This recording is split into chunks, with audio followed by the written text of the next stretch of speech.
Good morning students.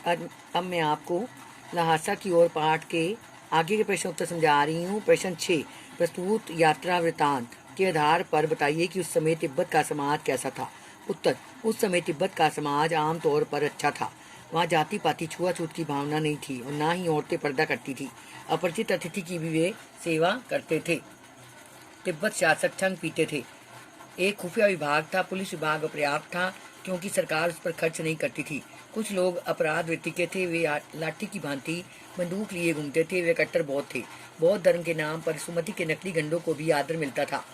जमीनें जागीरों में बटी थी। अधिकांश जमीनें मठों के कब्जे में थी। जागीरदारों को मजदूर बेगार में मिल जाते थे। प्रश्न 7, मैं अब पुस्तकों के भीतर था। नीचे दिए गए विकल्पों में से कौन सा उपयुक्त वाक्य का मतलब बताता है। लेखक पुस्तकें पढ़ने में रम गया। लेखक पुस्तकों की शेल्फ के भीतर चला गया। ये दो में से पहला आंसर ठीक है। लेखक पुस्तकें पढ़ने में रम गया। प्रश्न 8, सुमति के यजमान और अन्य परिचित लोग हर गांव में मिले। इस आधार पर आप सुमति के व्यक्तित्व की किन विशेषताओं का चित्रण कर सकते हैं। उत्तर, सुमति के व्यक्तित्व की निम्नलिखित विशेषताओं का हम चित्रण कर सकते हैं। नंबर 1, वे मिलनसार स्वभाव के थे और वे उनका ध्यान रखते थे। नंबर 2, वे अपने धार्मिक यजमानों के संबंधों के पोषक थे और उन्हें बनाए रखने में उनका हित था। सुमति लालची स्वभाव वाले थे। वे तीर्थ यात्रा का प्रसाद बांटने के बहाने नकली गंडों को बोध गया का बताकर बांट रहे थे और दक्षिणा पा रहे थे। प्रश्न 9, हालांकि उस वक्त मेरा भेष ऐसा नहीं था कि उन्हें कुछ भी ख्याल करना चाहिए था। उक्त कथन के अनुसार हमारे चार व्यवहार के तरीके वेशभूषा के आधार पर तय होते हैं। आपकी समझ में यह उचित है अथवा अनुचित, विचार व्यक्त करें। उत्तर, हमारी समझ में यह अनुचित है कि वेश से व्यक्तित्व निर्धारित होता है। एक कहावत है, सादा जीवन उच्च विचार। कई बार साधारण वेशभूषा पहनने वाला व्यक्ति भी महान हो सकता है, जैसे महात्मा गांधी, ईश्वर चंद्र विद्यासागर, लाल बहादुर शास्त्री, राजेंद्र प्रसाद आदि। इसलिए किसी की वेशभूषा के आधार पर हमें आचार व्यवहार के तरीके तय नहीं करने चाहिए। प्रश्न 10, यात्रा वृत्तांत के आधार पर तिब्बत की भौगोलिक स्थिति का शब्द चित्र प्रस्तुत करें। वहाँ की स्थिति आपके राज्य से किस प्रकार भिन्न है। उत्तर, तिब्बत भारत के उत्तर में स्थित नेपाल राज्य का पड़ोसी देश है। इसकी सीमा चीन से लगती है। आजकल यह चीन के अधिकार में है। पहले नेपाल के रास्ते ही तिब्बत पहुंचा जा सकता था। अब फरी क्लिंगपोंग का रास्ता भी खुल गया है। तोंगला नेपाल तिब्बत सीमा है। यह एक दुर्गम डांडा है जो 16-17 हजार फीट की ऊंचाई पर है। इसके दोनों ओर गांव नहीं है। नदियों के मोड़ और पहाड़ों के कोनों के कारण बहुत दूर तक आदमी दिखाई नहीं देता। यह एकदम निर्जन क्षेत्र है। यह समुद्र तल से 17-18 हजार फीट की ऊंचाई पर पहाड़ी और पठारी भूभाग है। दक्षिण की ओर पूर्व पश्चिम तक हिमालय के बर्फ से ढके हजारों शिखर हैं। बिट्टे की ओर दिखने वाले पहाड़ एकदम नगन है। उत्तर की ओर बहुत कम बर्फ वाली चोटियां हैं।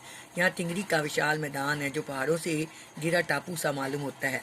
प्रश्न 11, आपने भी किसी स्थान की यात्रा अवश्य की होगी। यात्रा के दौरान हुए अनुभवों को लिखकर प्रस्तुत कीजिए। उत्तर, मुझे एक बार अपने परिवार के साथ सुप्रसिद्ध तीर्थ स्थान वैष्णो देवी की यात्रा करने का अवसर मिला।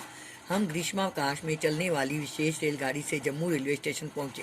हमारी कठिनाई गाड़ी में सवार होते ही आरंभ हो गई, क्योंकि जिस डिब्बे में हमें सीट मिली वह एकदम जर्जर हालत में था।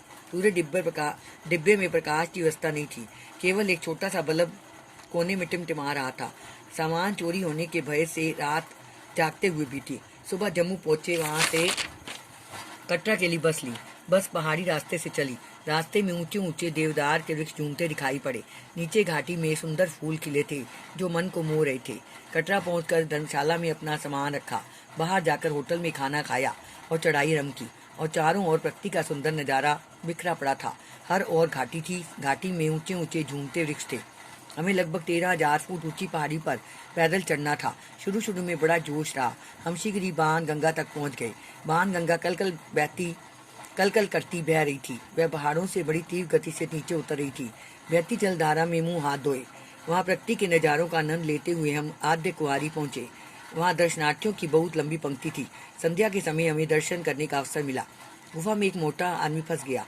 उसे 2 आदमियों ने पकड़कर खींचा, तब जाकर वह निकल पाया। उसके पश्चात हमने आगे की यात्रा आरंभ की।